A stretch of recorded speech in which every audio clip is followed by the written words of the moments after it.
குறிப்பியாடா அப்படிங்கிற மாதிரிலாம் இருக்கிறீங்க. லாஸ்ட் நம்ம நிறுவனத்துடைய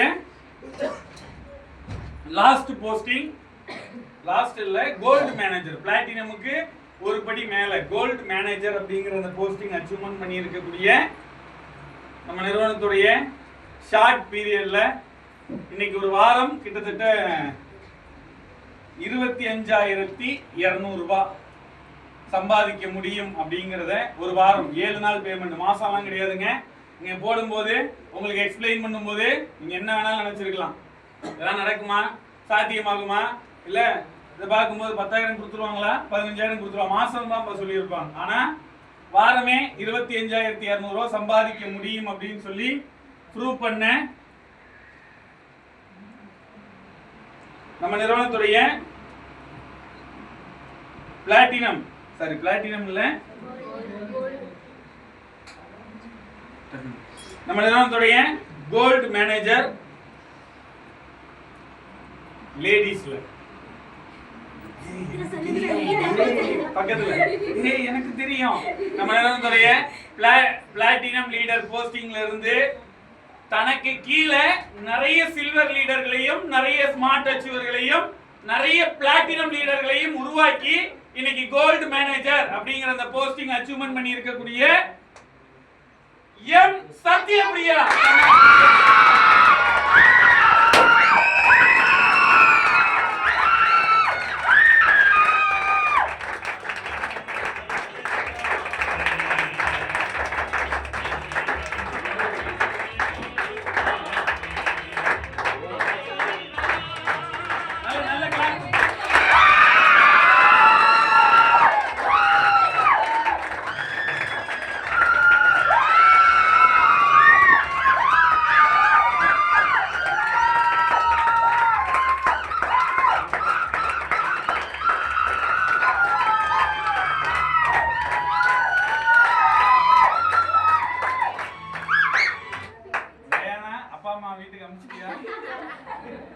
அப்படி அனுப்பிட்டேன்னா நீ கத்திக்கோ, ஹாஸ்பிட்டல் செலவு கூட நான் பாத்துக்கிறேன், ரைட்டா? ஏன்னா நீ கத்தும் போது அப்பா அம்மாலாம் ரொம்ப பயந்தாங்க, இப்படியே கத்தணும்னு சொல்லிட்டு போனாங்களா, ரொம்ப கத்தாதுன்னு. அதான் உங்க அம்மா சொல்லிட்டாங்களே, நான் சொல்றதெல்லாம் அந்த பிள்ளை கேட்காது, அது பண்றதுக்கு தான் பண்ணோம், ரைட்? இன்னைக்கு ஷார்ட் பீரியட்ல இன்னைக்கு நம்ம நிறுவனத்துடைய கோல்டு மேனேஜர் அடிச்ச சத்யபிரியா மேடம்க்கு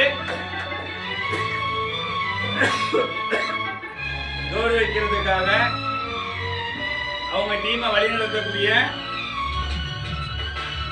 அவங்க டீம் சார்ந்த நபர்கள் அவங்களுக்கு கொடுக்க வேண்டிய ரெகக்னைசேஷன் கொடுத்துடலாமா? ஃபர்ஸ்ட் நகமும் சதையுமா இருக்கக்கூடிய சண்முகப்பிரியா பிளாட்டினம் லீடர்.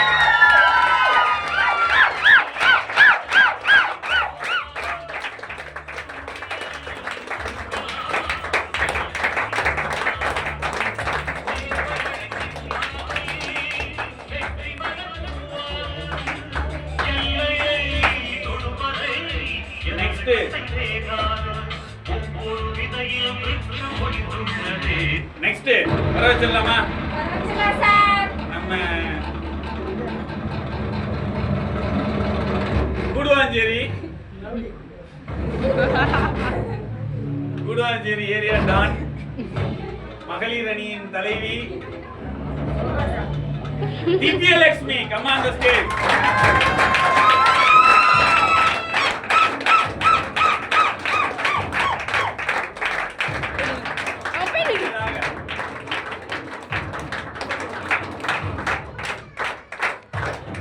அடுத்ததாக டயானா ஃபாரின்ல இருந்து வந்து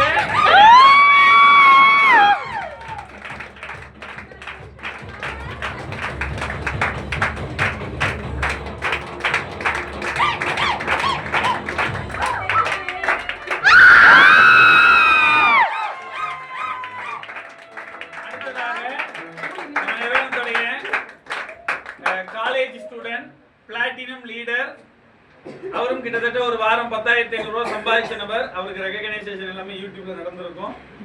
இன்னைக்கு அவரும் அவருடைய லீடருக்கு மரியாதை செலுத்தணும்னு சொல்லி நம்ம நிறுவனத்துடைய platinum leader Pratap, come on the stage.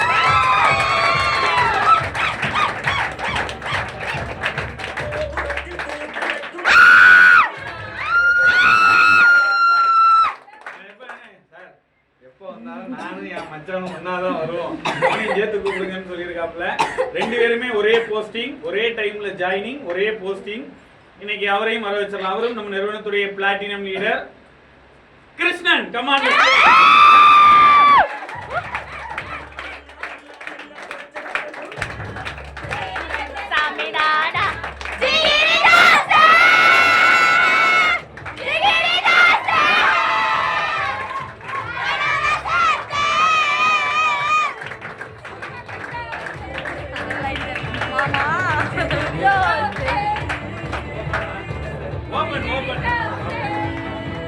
எனக்கு ஒரு பேர் கொடுக்க மாட்டேங்கிறேன்.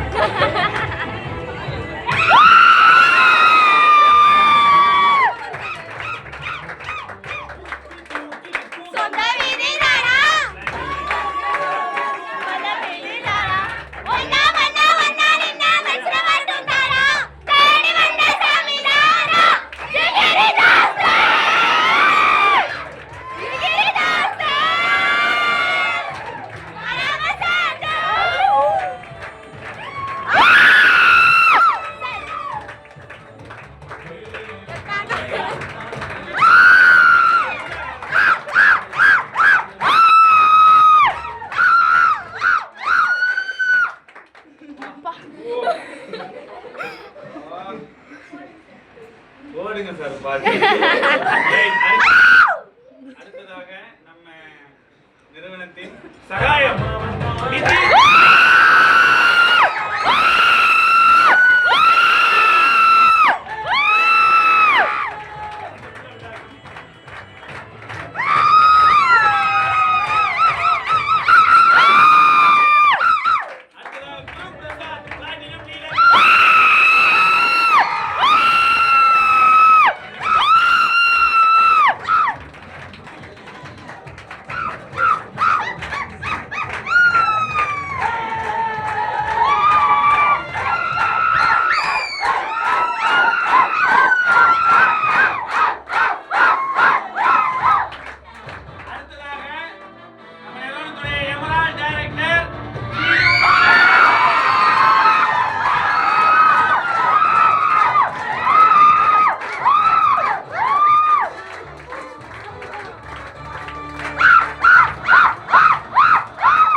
இருக்கிறது வரைக்கும் அப்படியே இருந்துட்டு ரைட் ஓகே மணிமகுடத்தை கொடுத்துடலாமா கோல்ட்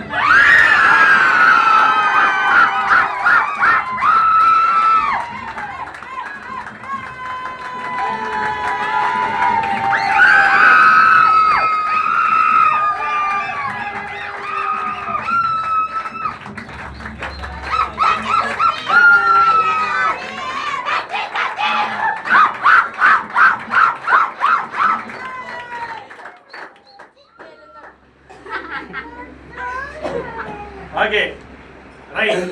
ஃபர்ஸ்ட் ஆஃப் ஆல் இன்னைக்கு வந்து பாத்தீங்க அப்படின்னா இந்த நிறுவனத்துடைய நடந்து முடிந்த வாரங்கள்ல கோல்டு மேனேஜர் அப்படிங்கிற அந்த போஸ்டிங் அச்சீவ்மெண்ட் பண்ணி என்னாலையும் இந்த நிறுவனத்துல அதிகபட்சமா ஒரு வாரம் 25,200 ரூபாய் கிட்ட சம்பாதிக்க முடியும் அப்படின்னு சொல்ல ப்ரூவ் பண்ணி இருக்கக்கூடிய சத்யபிரியாவுக்கு இன்னைக்கு நம்ம எல்லாருமே கௌரவிச்சிருக்கிறோம், மரியாதை செலுத்தியிருக்கிறோம். இருந்தாலும் ஃபைனலா மனதளவுல ஒரு பாராட்டு கொடுத்துடலாமா?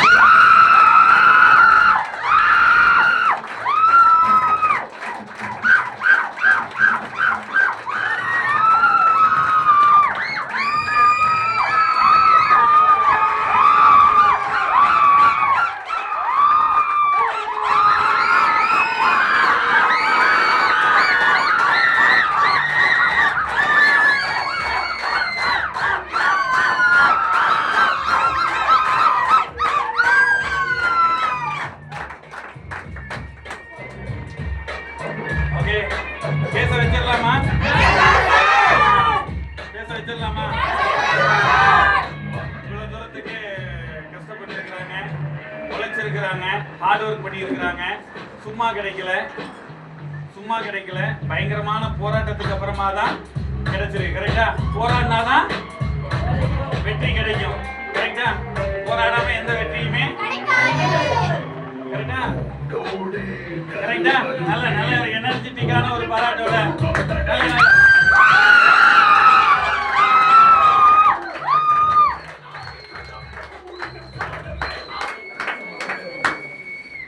எல்லாருக்கும் மதிய வணக்கம்.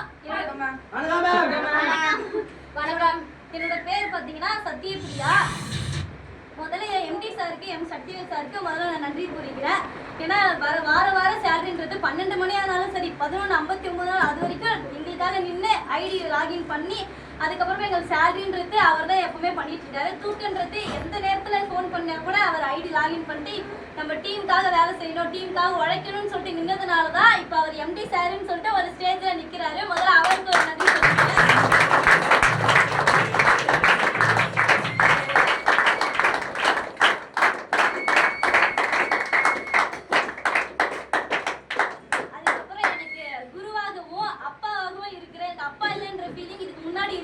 இந்த ஃபியூச்சர் இந்தியாவுக்கு வந்துட்டு எனக்கு அப்பா இல்லைன்ற ஒரு ஃபீலிங் வரல.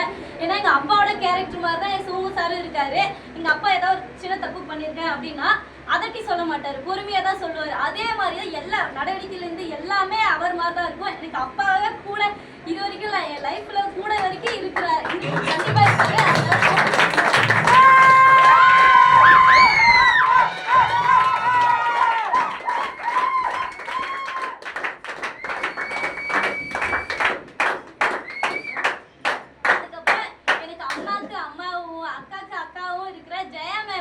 நன்றி சொல்லிக்கிறேன்.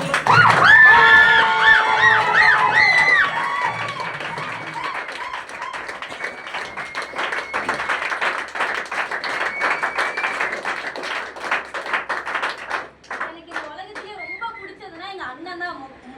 ரொம்ப முக்கியமா பிடிச்சதுன்னா எங்க அண்ணன் தான். எங்க அண்ணனுக்கு ஈக்குவலா யார் இருக்காங்கன்னா சசி சார் தான். எங்க அண்ணன் மாதிரி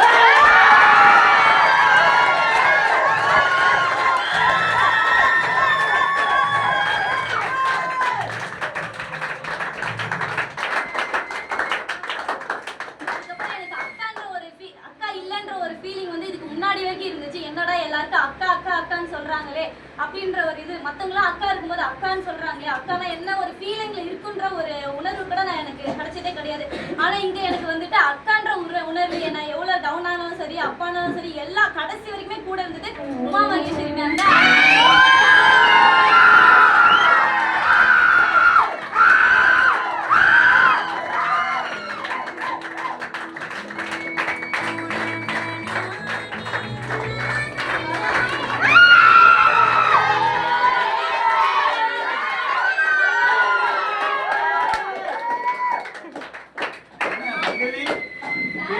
டயர்ட் ஆயிட்டியா? சரி சரி. மாதா பிதா குரு தேவன் சொல்றாங்களா, அவங்களெல்லாம் இவங்க 4 பேரா தான் நான் பார்த்துட்டு இருக்கேன். மாதா பிதா குரு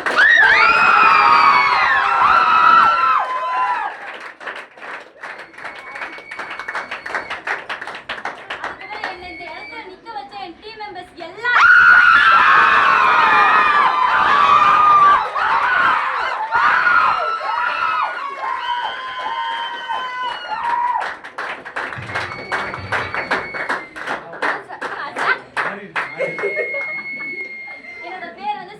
சத்யபிரியா. நான் வந்து கடலூர் மாவட்டத்துல நெய்வேலின்ற ஒரு கிராமத்துல இருந்து தான் வரேன். நான் வந்து பிகாம் முடிச்சிருக்கேன். எனக்கு அப்பா கிடையாது. நான் 7th படிக்கும் போது அப்பா இறந்துட்டாரு. எனக்கு அம்மா மட்டும் தான். நான் சின்ன வயசுல இருந்து இப்போ வரைக்குமே எங்க அம்மா மட்டும் தான் என்ன பாத்துக்கிட்டாங்க. எனக்கு அண்ணன் இருக்காங்க, தங்கச்சி இருக்கா. தங்கச்சி 12th படிக்கிறேன். அண்ணன் ஊர்ல ஏதாவது வேலை செய்யறாங்க. ஒரு 10,000 ரூபாய் சேலரிக்கு தான். காலையில 5 மணிக்கு போயிட்டு சாயந்தரம் 5 மணிக்கு தான் வருவாங்க. பசங்களுக்கே 10,000 ரூபாய் தான் எங்க ஊர்லயும் அது சேலரி இருந்துச்சு. சரி, அண்ணனுக்கே இவ்வளவு சேலரி கிடைக்குது, இவ்வளவுதானே சேலரி கிடைக்குது, சரி நம்மளும் ஒரு டிகிரி படிச்சாவது ஒரு 20,000 இல்ல 15,000 சம்பளம் கிடைக்காதா அப்படின்றதுக்காக தான் நான் பிகாம் எடுத்தேன். பிகாம் எடுத்தா ஒரு செகண்ட் இயர் வரைக்குமே இந்த காசுன்றதுக்கு ஒரு வேல்யூ எனக்கு தெரியாது. வீட்டுல கேட்பேன், அம்மா 100 ரூபா கொடுமா 200 ரூபாய் கொடுமான்னு கேட்டா உடனே தந்துடும். ஆனா எங்க வீட்டுல 10 லட்ச ரூபா 11 லட்ச ரூபாய்க்கு மேல கடன் இருக்கு. ஆனா அதெல்லாம் அவங்களுக்கு எதுவுமே எடுத்துக்க மாட்டாங்க.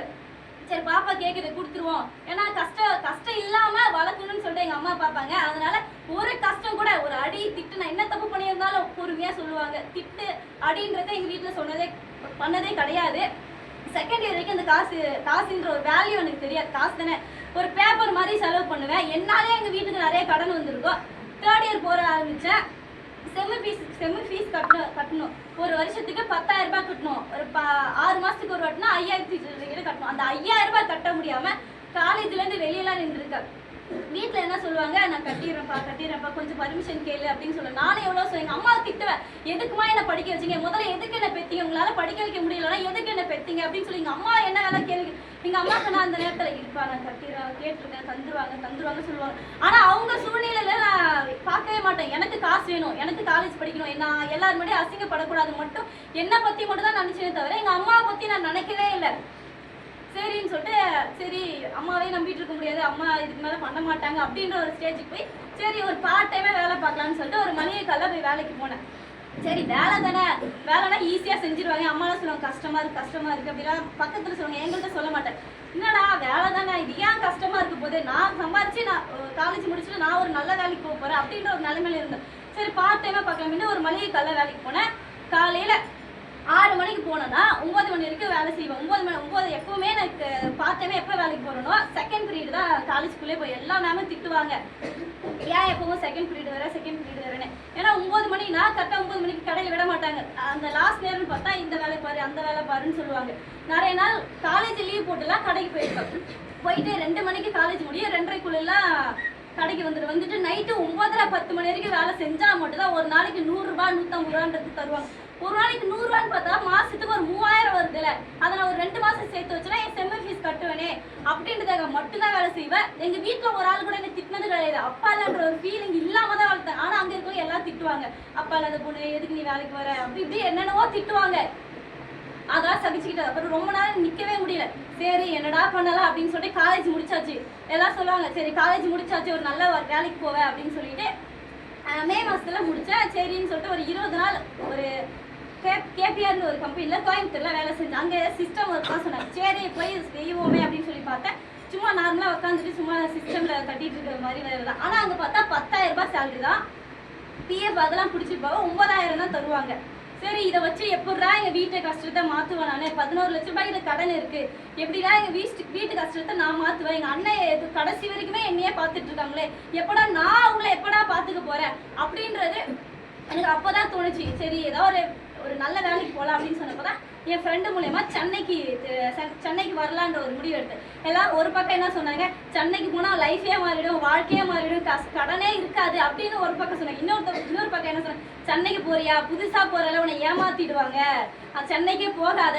வீட்டு பக்கத்துல இருக்கவங்கலாம் எங்க அம்மாட்ட சொல்றாங்க சென்னைக்கு அனுப்பாத பிள்ளைய, சென்னைக்கு போனா ஆள் மாறிடும், கேரக்டர் மாறிடும், திரும்ப வரும்போது 4 பசங்களை தான் கூட்டிட்டு வருவோம், உனக்கு கல்யாணம் அங்கேயே உனக்கு முடிஞ்சிரும் அப்படி இப்படிதான் சொன்னீங்க. அம்மா என்ன என் மேல நம்பிக்கை வச்சாங்க. என் பொண்ணை நான் படிக்க வைப்பேன்.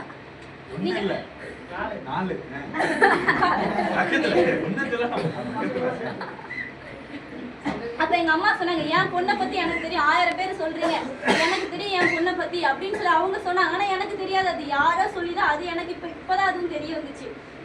சரி ஏதோ ஒரு பார்ட் டைம் வேலைக்கு ஃபுல் டைம் வேலைக்கு போனா ஒரு 15,000 20,000 கிடைக்கும் அப்படின்னு சொல்லி சென்னைக்கு வந்தேன். சென்னைக்கு வரும்போது என் கையில 1,500 ரூபாய் மட்டும் தான் கையில எடுத்துனேன். எனக்கு வீட்டு வாடகை எவ்வளோன்னு தெரியாது, சாப்பாடுக்கு செலவாகும் எதுவுமே எனக்கு தெரியாது. சும்மா வந்தேன், சென்னைக்கு வந்தா போதும் அப்படின்ற அளவுக்கு வந்த உடனே 3000 அட்வான்ஸ் கேட்டாங்க. கையில இருந்ததே 1,500 ரூபா தான். எங்கெங்க நானும் ரெடி பண்ணி 3000 அட்வான்ஸ் கொடுத்தா கையில் காசு இல்லை, வேற சாப்பாடுறதுக்கு காசு இல்லை. சரின்னு சொல்லிட்டு மறைமல் நகர யூகான்ற ஒரு கம்பெனியில் தான் வேலை செஞ்சேன். காலையில் ஃபர்ஸ்ட் ஷிஃப்ட்னா 5 மணிக்கு போய் 5 மணிக்கெலாம் எழுந்திரிச்சு கிளம்பி கேப் வந்துடும். ஒரு 10 நிமிஷம் லேட்டாக இருந்தால் கூட அன்னைக்கு ஒரு நாள் சேலரி கட்டு. காலைல 6 மணிக்கு தான் உள்ளே போவோம். ஒரு 10 நிமிஷம் லேட்டாக போனால் கூட அங்கே இருக்கிற மேனேஜர் சூப்பர்வைசர் எல்லாமே அப்படி திட்டுவாங்க, நாயை விட கேவலமாக திட்டுவாங்க. போயிட்டு திரும்ப 2:30க்கெல்லாம் வந்துடுவேன். அப்போ நல்லா இருந்துச்சு. அதுக்கப்புறம் பார்த்தா சேலரின்றது மாதம் 9000 தான் வர ஆரம்பிச்சிச்சு. சரி என்னடா இவ்வளோ வேலை செஞ்சு வெறும் 9000 தான் வருதே, சரி நம்ம 2 ஷிஃப்டாக வேலை செஞ்சு பார்க்குமே. காலையில் 6 மணிக்கு போயிட்டு நைட்டு 10:30-11 மணிக்கு தான் வரும். சரி இப்படி போனாலும் என் லைஃப் மாறிடாதா? ஒரு சரி பிகாம் முடிச்சிருக்கோம், கஷ்டப்பட ஒரு வருஷம் 10,000-15,000 மேலே செலவு பண்ணி படிச்சிருக்கோம். ஒரு மாதம் ஒரு 15,000-20,000 எனக்கு சம்பளம் கிடைக்காதா அப்படின்ட்டு தான் 2 ஷிஃப்டாக வேலைக்கு போனேன். அப்போ போனால் வெறும் 13,000-14,000 அவ்வளோதான் வந்துச்சே தவிர அதை தாண்டி வரவே இல்லை.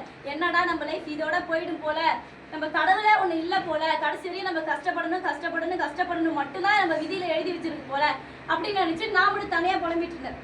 அதுக்கப்புறம் என் ஃப்ரெண்டு என்ன சொன்னா, இந்த மாதிரி எனக்கு தெரிஞ்சவங்க ஒர்க் பண்ணுறாங்க ஒரு ஆஃபீஸில், அங்கே நம்ம ஒரு பார்ட் டைமே வேலை பார்க்கலாம் அப்படின்னு சொன்னோம். சரி நான் என்ன வேலை எதுவுமே கேட்கல. சரி என் ஃப்ரெண்டு போகிறா, இந்த ஆஃபீஸ்க்கு வரதுக்கு முன்னாடி வரைக்கும் ஃப்ரெண்டுன்னு சொல்லி அவங்கள மட்டும் தான் ரிப்போர்ட் பண்ணிட்டு சாப்பிட போனால் கூட எனக்கு பசிச்சா கூட தான் சொல்ல மாட்டேன். என் ஃப்ரெண்டு எப்போ சாப்பிட போகிறாளோ அப்போ மட்டும் தான் நான் சாப்பிடுவேன். எனக்கு பசிச்சா கூட நான் சொல்ல மாட்டேன் வெளியே. சரி ஃப்ரெண்டு இருக்கால, அவள் சாப்பிடும்போது நம்ம சாப்பிட்டுக்கலாம் அப்படின்னு சொல்லிட்டு தான் இருந்தேன். சரின்னு சொல்லிட்டு என் ஃப்ரெண்டு இங்கே வந்தா, அவன் வந்ததுனால தான் இங்கே வந்தேன். அங்கே 100 ரூபா ரிஜிஸ்டர் அமௌண்ட் கூட என் ஃப்ரெண்டு தான் எனக்கு கொடுத்தா ரெடி பண்ணி. சரி இங்கே மீட்டிங் பார்த்தோம், பிடிச்சிருந்துச்சு. சரி எப்படா 3500 அமௌண்ட் பே பண்ண. அப்போ கூட செல்ஃபுன்ற கேட்கும்போது கூட என் ஃப்ரெண்டை தான் நான் பார்த்தேன். என் பேரை கேட்கறது கூட என் ஃப்ரெண்டை பார்க்குறேன். ஒருவேளை அவள் பேருக்கு சொல்கிறது கூட நான் பயந்த பொண்ணு தான். நான் பேர் எங்கேருந்து வந்திருக்கேன், என்ன படிச்சிருக்கேன், எவ்வளோ சேலரி அக்செப்ட் பண்ணுறீங்க எல்லாமே கேட்டாங்க. அதுக்கே நான் பயந்தேன். ஏன் அதுக்கு பயப்படுறேன்? என்னை பற்றி தான் நான் கேள்வி கேட்டாங்க. நான் எதுக்கு பயந்தேன்? ஒரு செல்ஃப் இன்ட்ரோ கூட கொடுக்க தெரியல. நான் எதுக்கு ஒரு 20 வயசு பொண்ணு எதுக்கு நீ வேலைக்கு வர அப்படின்னு ஒரு கேள்வி. ஒரு வேலை வேற எங்கேயாவது வெளியே போனாங்கன்னா சாப்பிட்டியான்ற ஒரு வார்த்தை கேட்க மாட்டாங்க, ஒரு மரியாதைன்றது ஒண்ணுமே கொடுக்க மாட்டாங்க. இங்க வந்தவனுமே என்ன சாப்பிட்டீங்களா மேம், வாங்க மேம் அப்படின்னு சொல்லி எனக்கு மரியாதையோட கூப்பிட்டாங்க. எங்க வீட்டுல எங்க அம்மாவை தவிர வேற யாருமே என்ன சாப்பிட்டியான்னு கேட்டது கிடையாது. இங்க வந்த உடனே அந்த ஒரு ஃபீலிங் எனக்கு அம்மா கூப்பிடுற அளவுக்கு ஃபீலிங் எனக்கு வந்துச்சு. வந்த உடனே சாப்பிட்டீங்களா மேம், என்ன பண்றீங்க மேம்.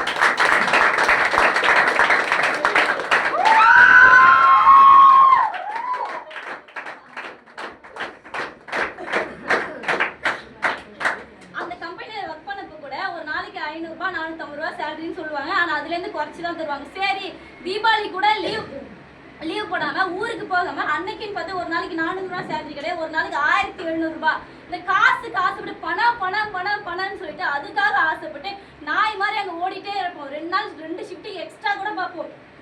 அப்படி பார்த்தாலும் வீட்டுக்கு போக முடியாது. ஜூலை மாசம் நான் இங்க வந்தேன். இதுல இருந்து வீட்டுக்கு போனதுன்னா ஃபியூச்சர் இந்தியாவுக்கு வந்துதான் என்னால வீட்டுக்கே முதல்ல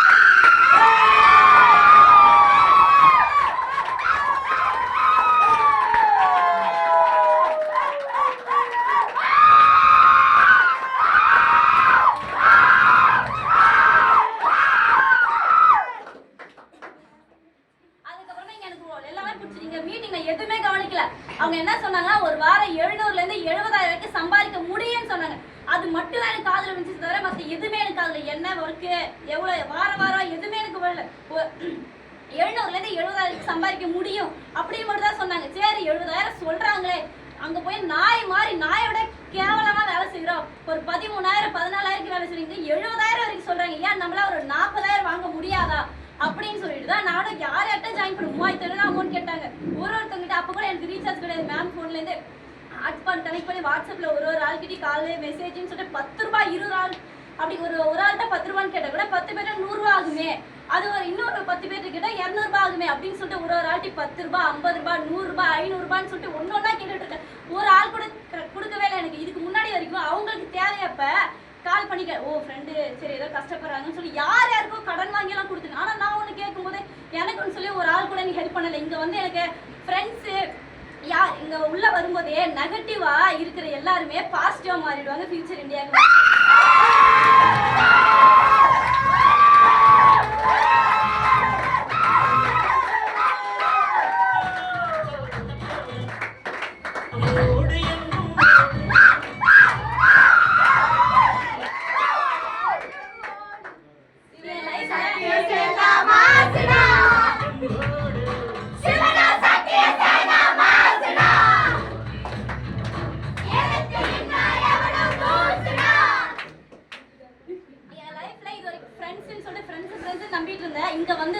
ஃப்ரெண்ட்ஸ் எனக்கு வெறும் பணத்துக்காக மட்டும்தான் யூஸ் பண்ணிக்கிட்டாங்கன்னு சொல்லி இங்க வந்து எனக்கு தெரிஞ்சிச்சு. ஏன்டா அப்ப பணம் இருந்துச்சு என்கிட்ட கேட்கும் போதெல்லாம் என்னால முடியலனாலும் சரி யார்கிட்டயாவது கால் பண்ணி கேட்டுருவேன். அதனாலன்னு சொல்லிட்டு என்கிட்ட எல்லாமே யூஸ் பண்ணிக்கிட்டாங்க. இங்க வந்ததுக்கு அப்புறம் நானும் எல்லாத்தையும் கேட்கறேன். கேட்கும் போது யாரும் தெரியல. இந்த வாய்ப்பை விட்டுட்டேன்னா எனக்கு கிடைக்காதே, நான் எங்கெங்கயோ வேலை செஞ்சிருக்கனே, அந்த வாய்ப்பெல்லாம் விட்டுட்டு ஏன் எனக்கு இங்க கிடைச்சிச்சுன்னு சொல்லி யோசிச்சப்பதான் எனக்கு புரிஞ்சிச்சு.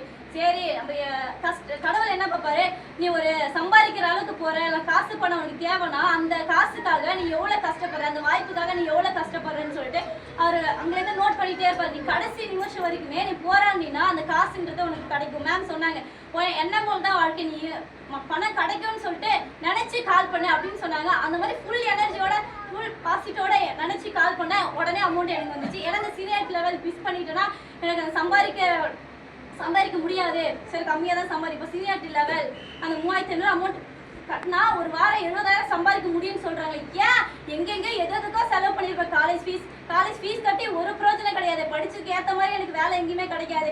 ஒரு 3500 அமௌண்ட் என்னால ரெடி பண்ண முடியாதா? யாருக்கோ ரெடி பண்ணி கொடுத்தனே, ஏன் என்னால ரெடி பண்ண முடியாதா அப்படின்னு சொல்லிட்டு 3500 ரெடி பண்ணி கட்டிட்டேன். என் ஃப்ரெண்டு எனக்கு கூட கட்டிட்டேன். ஆனா எனக்குன்னு சொல்லிட்டு ஒரு 500 ரூபாய் கூட ரெடி பண்ணி கட்டவே இல்லை. அப்பதான் யோசிச்சேன், என்னடா கடைசி வரைக்கும் ஃப்ரெண்டு கூட இருந்தாங்களே, ஆனா அவங்களோட தேவைக்கு மட்டும் அவங்க யூஸ் பண்ணிக்கிட்டாங்களே, எனக்குன்னு சொல்லிட்டு ஒரு 500 ரூபாய் கூட ரெடி பண்ணி கொடுக்கலே அப்படின்னு சொல்லிட்டு அப்பா தோணுச்சு. ஆனா சரி ஃப்ரெண்டு கூட தானே இருக்குமே அப்படின்னு சொல்லிட்டு ஜாயின் பண்ணியாச்சு. அதுக்கப்புறம் என்ன பண்றதுனே தெரியும். ஆனா அந்த நிமிஷம் வரைக்குமே இருந்துச்சு, சம்பாதிக்கணும் இருந்துச்சு. ஆனா வெளியே போயிட்டா அந்த நினைப்பே எனக்கு இல்லவே இல்லை. இது வரைக்கும் ஃபுல் பாசிட்டிவா இருந்துச்சு. ஆஃபீஸ்க்குள்ள இருந்த வரைக்கும் ஆஃபீஸை விட்டு எப்படா வெளில போய் செப்பல் போட்டனோ பாசிட்டிவ் எல்லாமே போயிடுச்சு. உள்ள இருந்த வரைக்கும் ஃபுல் பாசிட்டிவா இருக்கு, வெளில போனா ஃபுல்லா நெகட்டிவா இருக்கு. ஏன்னா இங்க இருக்கிறவங்க எல்லாருமே பாசிட்டிவா இருந்ததுனால தான் எனக்கு பாசிட்டிவா இருந்துச்சு. வெளியே போனா என் கூட ஃபுல்லா நெகட்டிவா இருந்ததுனால என் மைண்ட் ஃபுல்லா நெகட்டிவா இருக்கு. அப்ப யோசிச்சு சரி ஃப்ரெண்டு கூட இருக்குமே, ஃப்ரெண்டு போலாம் அப்படின்ற அளவுக்கு வெளில இருந்துச்சு. சரின்னு சொல்லிட்டு காலையில 10 மணிக்கு வர சொல்லுவாங்க. நாங்கள் டிஃப்ரெண்டா பண்ணுவோம், 11:30 வருவோம். ஏதோ ஒரு காரணம் சொல்லுவேன், மேம் டயர் பஞ்சர் ஆயிடுச்சு மேம், ட்ரெயின் லேட்டு மேம். ஆனா நாங்க தான் லேட் ஆயிருப்போம். ஆனா நான் ட்ரெயின் லேட்டுன்னு சொல்லுவேன், மேம் ட்ரெயின் லேட் ஆயிடுச்சு. ஆனா ஏற்கனவே அப்படிலாம் சொன்னவங்க தான் அவங்களுக்கு அது தெரியாது. அது எங்களுக்கு சரி நம்ம மேமை ஏமாத்திட்டோம், மேமை போய் சொல்லி ஏமாத்திட்டோம், நம்ம ஒரு 11:30 போனா போதும். ஆனா அவங்க என்னன்னா நம்ம சம்பாதிக்கணும்னு சொல்றது அவங்க கூப்பிட்டுருப்பாங்க. ஆனா நம்மளுக்கு அது அந்த புத்தி அப்ப தெரியாது. நம்ம என்ன நினைப்போம், சரி நம்ம கூப்பிடுறாங்கன்னு மட்டும் தான் தோணுமே தவிர சரின்னு சொல்லிட்டு 11:30 வந்தா திரும்ப 3:30 கிளம்பிடுவோம். போயிட்டு நிறைய நாள் வந்துட்டு மேம் உடம்பு சரியில்லை மேம், தாம்பரம் வரைக்கும் வருவோம், மேம் மயக்கம் வருது மேம், உடம்பு சரியில்லை மேம், பொய்யா சொல்லிட்டு இருப்போம். என் ஃப்ரெண்டு கூட இருந்துட்டு ஃப்ரெண்டு இருக்கும்போது அவன் என்ன சொல்லுவா, போக வேணாம் நம்ம வெளியே டி நகர் போகலாம், அங்கே போகலாம் இங்கே போகலான்னு சொல்லும்போது எனக்கு என்ன சரி அங்கே போகலாமே அப்படின்னு சொல்லிட்டு யோசிக்கதான் தெரியும், யோசிக்கதான் தோணும். சரி சொல்லி ஃப்ரெண்ட் இருக்காளே, ஃப்ரெண்ட் ஸ்கூல்ல கட்டடி போம்ல, வா நம்ம பீச்சுக்கு போலாம், இன்னைக்கு ஸ்கூலுக்கு போக வேண்டாம் அதே மாதிரி. ஆனா அந்த அமௌண்ட் ரெடி பண்ணும்போது கஷ்டப்பட்டு தான் ரெடி பண்ணா. ஆனா அந்த எண்ணம் அப்ப எனக்கு தெரியல. சரி ஃப்ரெண்டு கூட தானே போறா, சரி நம்ம அவ போனா நம்ம போகலாம், அவ போகலைன்னா நம்ம போக வேணாம் அப்படின்ற ஒரு எண்ணம் தான் இருந்துச்சு. சரின்னு சொல்லிட்டு வந்தாச்சு. வந்ததுக்கு அப்புறம் அவன் என்ன சொன்னா, என்ன அங்க போனா சம்பளம்னு சொன்னாங்க, நமக்கு இன்னும் வரவே இல்லையே. ஒரு மாசத்துக்கிட்ட, ஒரு வாரத்துல ஒரு நாள் வருவோம், 2 வாரம் வருவோம், ஒரு மாசத்துல 4 நாள் வரும், அவ்வளவுதான். வந்தா அவங்க என்ன சொன்னாங்க, வந்தா சம்பாதிக்க முடியும் சொன்னாங்க. சொல்லி கொடுக்குற மாதிரி வேலை செஞ்சா நீங்க சம்பாதிக்கலாம் அப்படின்னா சொல்லி அது எங்களுக்கு மைண்ட் தோணும். வந்தா சேலரி சொன்னாங்களே, என்னடா வரல, அதுக்கு நம்ம திரும்ப இதுக்கு முன்னாடி செஞ்ச கம்பெனிக்கே போயிடலாம் போல அப்படின்ற அளவுக்கு தோணிடுச்சு. என் ஃப்ரெண்டு சொன்னா சரி நம்ம அங்கேயே போகலாம் அப்படின்னு சொல்லிட்டு திரும்ப அங்கேயே போயிடுச்சு. உமா மேம் சார் எல்லாம் கால் பண்ணி என்னமா ஆச்சு ஏன் வரலன்னு சொல்லி கேட்பாங்க. அப்ப எனக்கு தோணுச்சு, அந்த அமௌண்ட் கட்டினா போதும்னு சொல்லிட்டு அவங்க நினைச்சிருந்தாங்கன்னா கால் திரும்ப பண்ணியிருக்க மாட்டாங்கல்ல. அதை விட நம்ம சம்பாதிக்கணும்னு அவங்க நினைச்சதுனால தான் கால் பண்ணாங்க. சரி பசங்க கஷ்டப்படுறாங்க அப்படின்னு சொல்லி நினைச்சதுனால தான் திரும்ப நம்ம கால் பண்ண. அப்ப எனக்கு அது புரியல. சரி இப்ப எனக்கு புரியுது. அப்ப நான் யோசிச்சேன், சரி கூப்பிடுறாங்களே சரி போய் பார்ப்போமே அப்படின்னு சொல்லி நினைச்சேன். இங்க இருக்க கஷ்டப்படுறவங்களுக்கு மட்டும்தான் இந்த வாய்ப்பு கிடைக்குமே தவிர பணம் இருக்கிறவங்களுக்கும் எல்லா சலுகைகளும் இருக்கிறவங்களுக்கு இந்த வாய்ப்பு கிடைக்கவே கிடைக்காது. இது யாரு கஷ்டப்படுறாங்க, கடனே இல்லாம இந்த உலகத்துல இருக்கணும்ன்றதுக்காக தான் முதல்ல இந்த பிசினஸ் ஆப்பர்ச்சுனிட்டின்றது.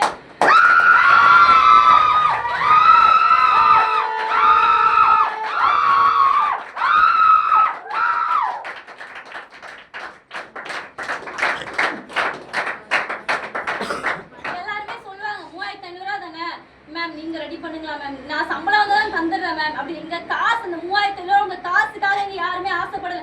அந்த 3500 நீ எப்படி ரெடி பண்ற, அதுக்காக நீ எவ்வளவு ஓடுறன்றதுக்காக மட்டும் தான் பாப்பாங்களே தவிர அவங்களோட இன்கம்க்காக எப்பவுமே பார்க்க மாட்டாங்க.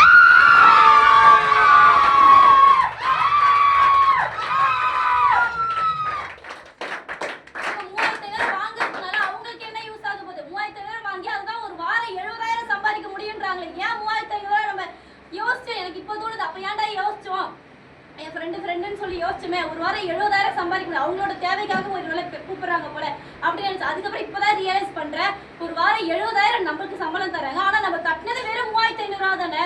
அவங்களோட இன்கம்காக அவங்க பார்த்திருந்தா ஏன் நம்மளை கூப்பிட போறாங்க, ஏன் நம்மளுக்கு கால் பண்ண போறாங்க, எதுக்கு நம்மளை வர வைக்க போறாங்க, எதுக்கு நம்மளை சம்பாதிக்க வைக்க போறாங்க. அவங்க சம்பாதிச்சா மட்டும் பத்தாது, என்னையே சம்பாதிக்க வைக்கணும்னு நினைச்சாங்க. இந்த இடத்துல 4 பேரை என்ன நிக்க வச்சு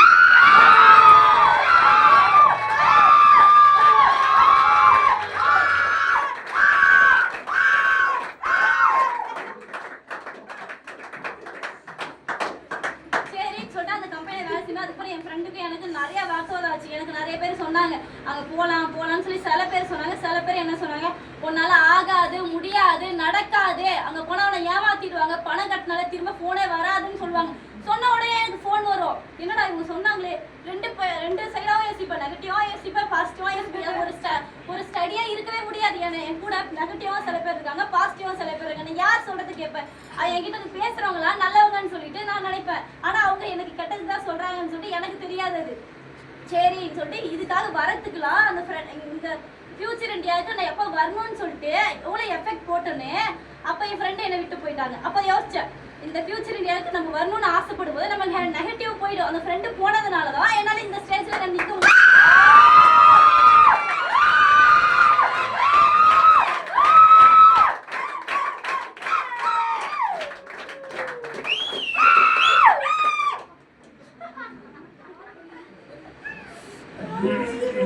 இப்ப பேசுமா, நீ பேசு பேசு.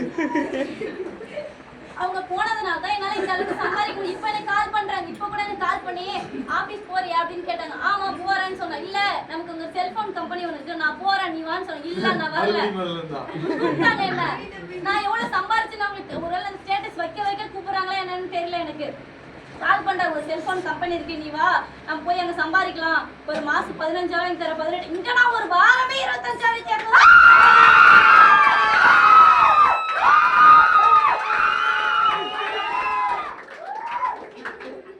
ஒரு வாரமே 25,000 சம்பாதிக்கிறேன். எதுக்கு எனக்கு ஏன் ஒரு மாசம் முழுக்க கஷ்டப்பட்டு 15,000 18,000 ஏன் நான் நின்று வேலை செய்யணும்? இங்க உங்களுக்கு கஷ்டப்பட்டு வேலை செய்யப்பட்டு கிடையாது, ஸ்மார்ட் ஒர்க் தானே பண்ண போறீங்க. ஸ்மார்ட் ஒர்க் அங்க நாய் மாதிரி கஷ்டப்பட்டு வேலை செய்யணும். அவங்களுக்கு உண்மையா இருந்த நீங்க இங்க நீ ஸ்மார்ட் ஒர்க் பண்ணி உங்களுக்காக தானே நீங்க உழைக்க போறீங்க, வேற யாருக்காக உழைக்க போறீங்க? அங்க இருக்கும்போது ஓனருக்காகன்னு சொல்லிட்டு தான் அவங்களோட ப்ராஃபிட் பார்ப்பாங்களே தவிர நம்மளோட ப்ராஃபிட் அவங்க பார்க்க மாட்டாங்க.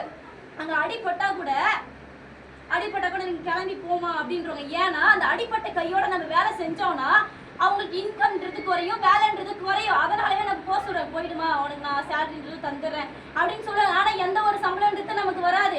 நம்ம போய் நல்லா வேலை செய்யும் போது வேலை செய்யுமான்னுவாங்க. நமக்கு ஏதாவது அடிபட்டுருச்சுன்னா அந்த வேலையில கவர்மெண்ட்டுக்கு குறையும், வேலைன்றது 100% வேலை செய்யும் போது அது ஒரு 50% குறையும். அது அவங்களுக்கு லாஸ் தானே.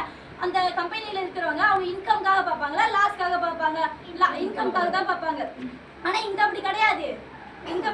ஒருத்தவங்களும் அவங்களோட இன்கம்காகவும் அவங்களோட கஷ்டத்தை மாற்றணும், அவங்களுக்கு கடனை மாற்றணும், அவங்க அம்மாவுக்கு ஏதாவது பண்ணணும், அவங்க அப்பாவுக்கு ஏதாவது பண்ணணும், வீட்டில் இருக்கவங்க ஒரு வீடு கட்டணும். இங்கே இதுக்கு முன்னாடி வரைக்கும் எனக்கு ஒரு ஆசைன்றது இருந்ததே கிடையாது. எனக்கு எல்லாம் ஒரு 10 லட்சம் கடன் இருக்கு, என்னால் முடிஞ்ச அளவுக்கு ஒரு 1 லட்ச ரூபா என்னால் திமுக அவ்வளோதானே முடியும்.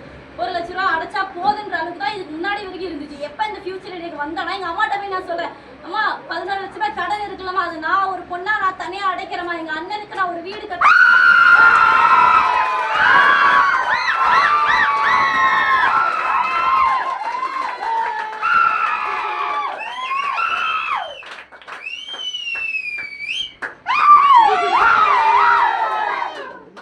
பையனா பிறக்க வேண்டியதுலாம் பொண்ணா பிறந்து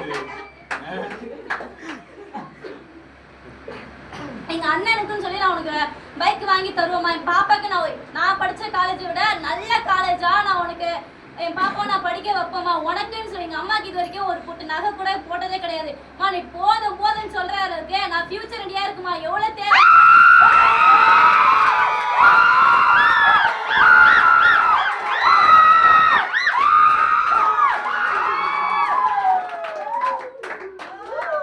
எனக்கு என்னோட ஃபியூச்சர் இந்தியா இருக்குமா, ஏன் பிசினஸ் இருக்குமா. இதுக்கு முன்னாடி வேலை செஞ்சு அது வரைக்கும் எங்க வீட்டுல கால் பண்ணி கூட பேசுனது கிடையாது. கால் பண்ணி பேசுறது கூட எனக்கு நேரம் கிடையாது. கால் பண்ணி பேசினா எங்க அம்மாவோட எனக்கு ஞாபகம் வந்துடும்.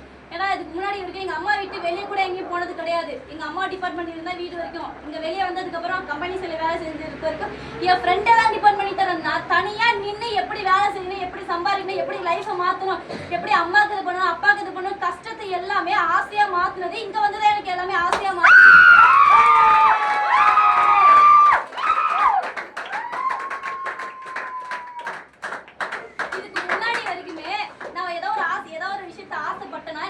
கிடைக்காது. என்னடா எதுவுமே சின்ன வயசுல இருந்து அப்படிதான் ஒரு விஷயம் ஆசைப்படுறேன் இல்ல ரொம்ப க்ளோஸ் ஆகுறேன்னா எனக்கு கிடைக்கவே கிடைக்காது. எதுவும் ஆசைப்பட்டது நிறைவேறதே கிடையாது. இப்ப எனக்கு புரியுது, ஒரு விஷயம் ஆசைப்பட்டா மட்டும் கிடையாது. அதுக்கு நீ எவ்வளவு எஃபெக்ட் போறியோ, எவ்வளவு நீ அதுக்காக ஓடுறியோ, அப்பதான் உனக்கு அந்த விஷயம் கிடைக்கும். சும்மா இருந்தா உனக்கு எப்படி கிடைக்கும் அந்த விஷயம். இது வரைக்குமே எனக்கு தோணுச்சு. இதுக்கு முன்னாடி வரைக்கும் சரி சும்மா நினைச்சா கிடைச்சிடும், நமக்கு 24 மணி நேரம் அதே யோசிச்சுட்டு இருந்தா கிடைச்சிரும் மட்டும் தான் நான் யோசிச்சுனே தவிர அந்த யோசிச்ச விஷயத்துக்காக நான் என்ன பண்ணிருப்பேன்னு சொல்லிட்டு அப்ப எதுவுமே தெரியாது. ஆனா இப்ப ஒரு விஷயம் நான் யோசிக்கிறேன். இப்ப எனக்கு எல்லா விஷயத்துக்குமே காரணம்ன்றது கண்டிப்பா இருக்கும். உங்க லைஃப்ல நிறைய பேர் விட்டு போயிருக்கலாம், நிறைய பேர் ஏதோ ஒண்ணு பண்ணிருக்கலாம். ஆனா நீ யோசிப்பீங்க, என்னடா நம்ம நம்பினோமே விட்டுட்டு போயிட்டாங்க. ஆனா அவங்க போனதுக்கு கண்டிப்பா ஒரு காரணம் இருக்கும். கடைசி வரைக்கும் அவங்க கூட இருந்துட்டு அவங்க விட்டுட்டு போயிருந்தா அப்ப ஃபீல் பண்ணி தான் இருப்பீங்க. ஒரு இடத்துக்கு பாசிட்டிவா போகும்போதுதான் அந்த நெகட்டிவா இருக்கிறவங்க எட்ட போயிடுவாங்க. அந்த காரணம்ன்றது உங்களுக்கு அப்பதான் தெரியுமே, அப்பதான் உங்க லைஃப்ன்றது மாறும். எனக்கு இங்க வந்ததுக்கு அப்புறம் புரிஞ்சிச்சு, ஒரு விஷயம் உனக்கு ஏதாவது ஒண்ணு நடக்குது, உனக்கு கிடைக்கல ஏதாவது ஒண்ணு, அதுக்கு காரணம் இருக்கும். கண்டிப்பா காரணம் இருக்கு. காரணம் இல்லாம இந்த உலகத்துல எதுக்குமே கிடையாது. எல்லாத்துக்குமே சொல்யூஷன் இருக்குல்ல. கேள்வி மட்டும்தான் நமக்கு தெரியுமே தவிர பதில் நமக்கு எதுவுமே தெரியாது. இது பண்ணலாமா. ஆனா என்ன பண்ணணும், எதுக்கு, அப்படி எப்படி, அதுக்கு வழி எப்படின்னு சொல்லிட்டு தெரியாது. ஸ்ட்ரைட்டா வானத்துக்கு போகணும் மட்டும் நினைப்பாங்க தவிர அதுக்கு எப்படி ஸ்டெப் ஏறணும் எதுவுமே தெரியாது அவங்களுக்கு. அது ஏற்கனவே ஏறினவங்களுக்கு தான் அது கேட்கணும். கிடைக்கணும்னு சொல்லிட்டு கடைசி வரைக்கும் யோசிச்சுட்டு இருந்தா மட்டும் எப்படி போக முடியும். அப்ப இங்க வந்து எனக்கு ஒரு விஷயம் கிடைக்குதா, ஒரு விஷயம் உனக்கு ஆசைப்படுறியா, அதுக்கு நீ எவ்வளவு எஃபெக்ட் போடுற, என்ன பண்ற, அந்த ஒரு விஷயத்துக்காக எந்த ஸ்டேஜ் வரைக்கும் உயிர் போற வரைக்குமே நீ அந்த வெற்றி சக்சஸ்ன்றது நீ யோசிச்சுனா கண்டிப்பா உனக்கு அது கிடைக்கும். தோல்வின்றது கிடைக்கவே கிடைக்காது. நீ ஃபுல் பாசிட்டிவாகவும் அந்த விஷயம் வேணும்னு சொல்லிட்டு நினைச்சிட்டு இருந்தா கண்டிப்பா அந்த சக்சஸ்ன்றது வெற்றின்றது ஆசைன்றது எல்லாமே உங்களுக்கு கண்டிப்பா நிறைவேற நான் இங்க நின்று இருக்கேன். கண்டிப்பா உங்களுக்கு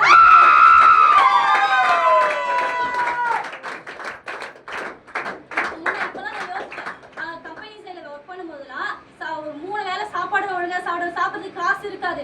ஒரு வேளை சாப்பிட்றதுக்கு எப்படா சாப்பிடுவோம். தண்ணி குடிச்சுனா நிறைய நாள் படுத்து தூங்கி இருக்கேன் சாப்பாடு இல்லாம.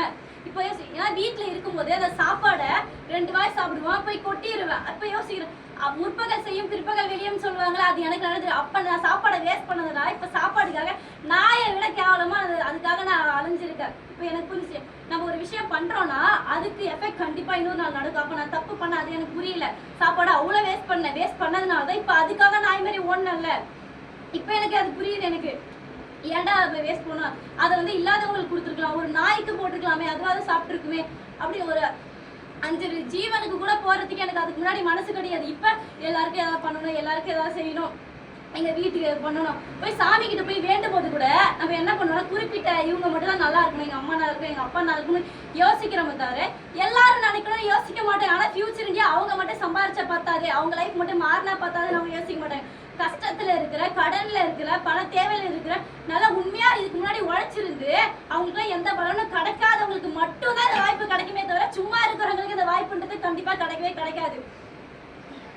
அதுக்கப்புறம் சரி ஃபியூச்சர் இந்தியாவுக்கு வந்துடலாம் அப்படின்ற ஒரு அளவுக்கு வந்துட்டு ஃப்ரெண்டுக்கெல்லாம் சண்டை போட்டு இங்க வந்ததுக்கு அப்புறமே வேற ஒரு ஃப்ரெண்ட் எனக்கு கிடைச்சாங்க ரூம்ல. அவங்க என்ன சொன்னாங்க, நீ போகாத, ஏற்கனவே நான் வேற இடத்துல அமௌண்ட் கட்டியிருக்க, நீ போகாதாங்க அப்படின்னு சொன்னாங்க. ஒரு விஷயம் நான் அதையும் யோசிக்கிறேன். இப்பதான்டா ஒரு விஷயம் போச்சு, ஒரு ஃப்ரெண்டு போச்சு, என்னடா திரும்ப ரிட்டர்ன் இன்னொரு ஃப்ரெண்டு வருது. என்ன கடவுள் நிறைய டெஸ்ட் பண்ணியிருக்காரு. ஒரு ஃப்ரெண்டு இப்படி சொன்னாங்களே உடனே நீ கேட்டுட்டு போயிடுறியா, இன்னொருத்தவங்களும் கேட்கும்போது அந்த தப்பை நீ திரும்ப பண்றியா, இல்ல அந்த தப்ப சரி பண்ண பாக்குறியான்னு சொல்லிட்டு என்ன டெஸ்ட் பண்ணியிருக்கா. அப்பனா இப்ப ஃப்ரெண்டையே விட்டு கொடுக்க முடியாது, இங்கேயும் என்னால வராம இருக்க முடியாது. ரெண்டுத்துக்கும் தடுமாறி தடுமாறி தடுமாறி தடுமாறி ஃப்ரெண்டு பற்றி என்னால கேட்கணும், இங்கேயும் நான் வரணும், சம்பாதிக்கணும்னு ஆசை இருக்கு, ஃப்ரெண்டை கூட இருக்கணும்னு ஆசை இருக்கு, என்னடா பண்ணுவோன்னு சொல்லிட்டு என் ஃப்ரெண்டு சொல்றதே பாதி கேட்பேன், இங்க சொல்றத பாதி கேட்பேன், பாதி மைண்டா இருந்தேன். சரி என் ஃப்ரெண்டு சொன்னா அங்கே போகாத, ஆகாது, முடியாது, நடக்காதுன்னா என் கூட இருக்கிறவங்க எல்லாருமே, பக்கத்து வீட்டு அக்கா எல்லாருமே சொல்றாங்க, நீ போகாத பாப்பா, வீட்டுக்கு பாரு, வீட்டை பாருன்னு சொன்னாங்க. ஆனா எனக்கு தெரியும்ல, உங்களை இங்க வந்து அவங்க பார்த்தாங்களா இல்ல நம்ம பார்த்தோமா? நான் தானே இங்க பார்த்தேன், இங்க என்ன பண்றாங்க ஏது பண்றாங்க, நான் அமௌண்ட் கட்டது நான் தானே, உழைக்கிறது நீ தானே அப்படின்னு சொல்லி எனக்குள்ளே ஒரு கேள்வி வந்துச்சு. அவங்க சொன்னா கடைசி வரைக்கும் மற்றவங்க சொல்றத கேட்டுட்டே இருந்தோம்னு வச்சுக்கோங்களா, கடைசி வரைக்கும் எங்கேயுமே போக முடியாது. சக்சஸ் பண்ணவங்க சொன்னதை கேட்கலாம், ஆனா நீங்க போகாத, முடியாது, நடக்காதுன்னு ஒருத்தவங்க சொல்றதை நம்ம கேட்டோம்னா கடைசி வரைக்கும் உருப்படாமலும் கஷ்டத்துலயோ தோல்வியில மட்டும்தான் இருப்போமே தவிர மேல வரவே மாட்டாங்க. நம்ம மேல வரணும்னு நினைக்கிறவங்க யாரு? நம்ம குருவும் அம்மாவும் அப்பாவும் மட்டும்தான் நினைப்பாங்களே தவிர ஃப்ரெண்ட்ஸு கூட நமக்கு நினைக்க மாட்டாங்க. ஃப்ரெண்ட்ஸ் என்ன நினைப்பாங்க, நம்ம ஈக்குவலாக மட்டும் தான் இருக்கணும், அதுக்கு மேலே போகக்கூடாதுன்னா எனக்கு என் கூட இருந்தவங்க நினைச்சாங்க. சொந்தக்காரங்க என்னன்னா அவங்க ஸ்டேஜை தவிர மேலே வரவே கூடாது, மிடில் கிளாஸ்னா கடைசி வரைக்கும் மிடில் கிளாஸாக மட்டும்தான் இருக்கணும், அதை தாண்டி ஒரு லெவல் கூட போகவே கூடாது அப்படின்னு சொன்னாங்க. எங்கள் அம்மாவெல்லாம் நிறைய பேர் கடன்காரங்களாம் வெளியே நின்று கேள்வி கேட்கும், சொந்தக்காரங்க மற்றவங்கள்ட்ட கூட கடன் வாங்கிடலாம், ஆனால் சொந்தக்காரங்கள்ட்ட மட்டும் கடனே வாங்கக்கூடாதுன்னு சொல்லிட்டு ஒரு நாள் எனக்கு தோணுச்சு. அம்மாட்ட பேசிட்டு இருக்கும்போது கடன்காரங்க திட்டுறாங்க, நீ எதுக்கு காசு வாங்குற, எதுக்கு நீ அப்பா இல்லைன்னா புள்ளைய போய் எங்கேயாவது போய் கல்யாணம் பண்ணி கொடுக்க வேண்டியதானே, இல்லை எங்கேயாவது போய் வேலை செய்ய வேண்டியதா, எதுக்கு படிக்க வைக்கிற அப்படின்னு சொல்லி 1008 பேர் கேள்வி கேட்டாங்க. அந்த காலில் கேட்கும்போது என்னடா கடைசி வரைக்கும் நம்ம அம்மா அம்மா அம்மா கஷ்டப்பட்டுட்டு இருக்காங்க, அந்த அம்மாவுக்கு என்னடா பண்ணுவோம் அப்படின்னு நினச்சப்போதான் என் ஃப்ரெண்டு இதெல்லாம் எனக்கு தேவையே கிடையாது, நமக்கு ஃபியூச்சர் இண்டியா ஒன்று மட்டும் இருக்குல்ல, அது மட்டும் போதும் அப்படின்னு சொல்லிட்டு இங்கே ஃபுல்லாக வர ஆரம்பித்தேன். இப்போ என்னால ஒரு வாரம் ஒரு வாரம் கிடையாது, வார 25,000 மேல என்னால சம்பாதிக்க முடியும்னு சொல்லிட்டு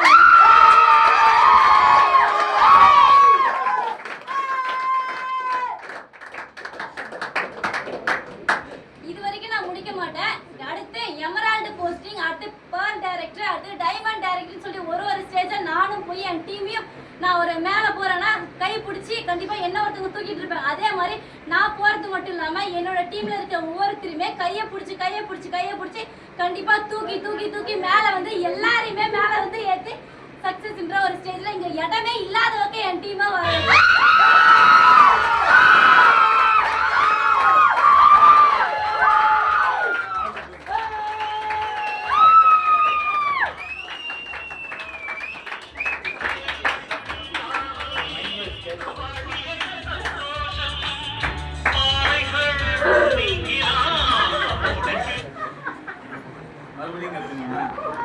ஓகே, ஃபைனலா நேரம் நம்ம குறிப்பிட்ட டைம் ஒன்று, ஆனால் போன டைம் அப்படியே போயிடுச்சு. கரெக்டா எல்லாருடைய சிரமத்துக்கும் ஃபர்ஸ்ட் உமா மேடம் மன்னிப்பு கேட்டுப்பாங்க, எல்லாருடைய சிரமத்துக்கும். ரைட்டா? ஏன் அப்படின்னா நம்ம பிளான் போட்டது ஒன்று, அது கொஞ்சம் ஏறி மன்னிப்பு கேட்குது. சரி, ரைட், ஓகேவா? ஃபர்ஸ்ட் ஆஃப் ஆல் இன்னைக்கு இந்த ப்ரோக்ராம் நிறைய பார்த்துருக்கீங்க, நிறைய விஷயங்கள் எல்லாருமே கேட்டிருக்கீங்க, நிறைய விஷயங்கள் காதோட கேட்டது இல்லாமல் ஒரே ஒரு விஷயம் தான், நான் ரொம்பலாம் பேசலாம் இல்லை, ஏன்னா நான் பேச வேண்டியது எல்லாமே இன்னைக்கு பசங்க பேசி டைம் எடுத்துகிட்டு போயிட்டாங்க. ஒரே ஒரு விஷயம்தான், இன்னைக்கு எங்கள் அப்பா மாதிரி, எங்கள் அம்மா மாதிரி, எனக்கு அக்காவுக்கு அக்கா மாதிரின்னு சொல்லும்போது எங்களுக்கு இன்னைக்கு நான் என்னடா சம்பாதிச்சேன் அப்படின்னு பார்க்கும்போது, இன்னைக்கு இந்த ஒரு வார்த்தையை நான் வேல்யூபுளாக சம்பாதிச்சிருக்கேன் அப்படிங்கும்போது எனக்கு அதுவே மனசுக்கு ரொம்ப ரொம்ப சந்தோஷமா இருக்கும். அதே விஷயத்தை தாம் பெற்ற இன்பத்தை இந்த வையகமும் பெற அப்படிங்கிற மாதிரி எனக்கு கிடைச்ச விஷயத்தை தான் இன்னைக்கு டீம் பண்ணிட்டு இருக்கிறாங்க. அதே விஷயம் நாளைக்கு உங்க பேரையும் உங்க டீம் சொல்லணும் அப்படின்னு சொல்லிட்டு அதுக்காக பிளான் பண்ணி ஓடுங்க. கண்டிப்பா எல்லாராலையும் ஜெயிக்க முடியும். கண்டிப்பா பண்ணுங்க. ஜெயிக்கிறதுக்கு நான் என்ன பண்ணணும், இங்க இருக்கக்கூடிய எல்லாருமே திங்க் பண்ண வேண்டிய விஷயம் என்ன அப்படின்னா, அடுத்த வாரம் இந்த இடத்துல செமினார் நடக்குது, ப்ரோக்ராம் நடக்குது அப்படின்னா அந்த ப்ரோக்ராம்ல நான் என்னவா இருக்கணுங்கிறத கரெக்டா பிளான் பண்ணிக்கோங்க. அந்த பிளானுக்கு ஏத்த மாதிரி கரெக்டா ஓடுங்க. கண்டிப்பா எல்லாராலையும் ஜெயிக்க முடியும் அப்படின்னு சொல்லி இவ்வளவு நேரம் இந்த ட்ரைனிங்கை பொறுமையா கவனிச்ச உங்கள் அனைத்து நல்ல உள்ளங்களுக்கும் எல்லாம் வல்ல இறைவனை வேண்டி விரும்பி இந்த ட்ரைனிங் முடிச்சுக்கிறேன்.